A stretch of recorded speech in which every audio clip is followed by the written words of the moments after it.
सुप्रभात प्यारे बच्चों, कैसे हैं आप सब। जैसे कि आप सब जानते हैं कि हमने कल पाठ पढ़ा था, यानी कि कविता पढ़ी थी, है ना।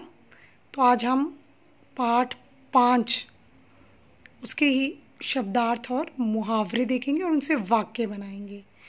तो चलिए शुरू हो जाते हैं जल्दी से। छाह, छाह का मतलब होता है छाया। तो आप कह सकते हैं पेड़ हमें छाह देते हैं, या माँ की छाँव में बच्चा खुश रहता है ना। निरंतर, निरंतर का होता है लगातार, जो रुकता नहीं है ना, लगातार चलता रहता है। जैसे समय निरंतर चलता रहता है, या हमें निरंतर कार्य करते रहना चाहिए। ठीक है। तो विशुद्ध, विशुद्ध का अर्थ है स्वच्छ। तो हमें विशुद्ध हवा में सांस लेना चाहिए, या हवा को विशुद्ध रखने के लिए हमें बहुत से पेड़ लगाने चाहिए। उपवन, उपवन का अर्थ होता है बगीचा या बाग। तो मेरे घर में एक बहुत सुंदर उपवन है, या मेरे उपवन में बहुत सुंदर फूल खिले हैं। तो आप अपनी मर्जी से कोई भी वाक्य बना सकते हैं। वन होता है जंगल।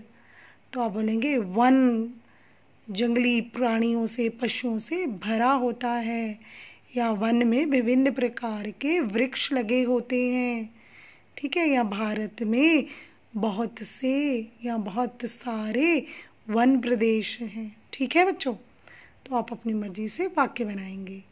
प्राणवायु, सबको पता है जीवित रहने के लिए आवश्यक हवा यानी कि ऑक्सीजन, उसे ही प्राणवायु कहते हैं।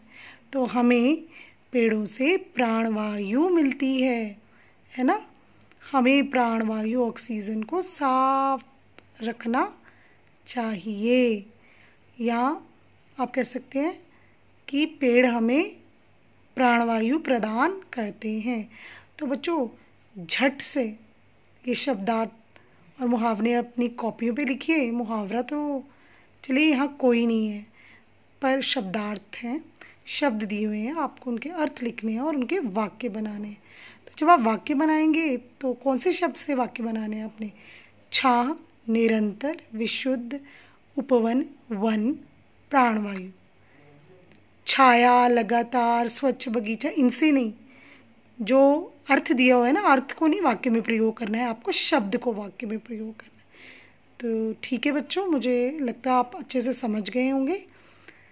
अब अपनी मर्जी से वाक्य बनाइए और काम पूरा कीजिए। धन्यवाद।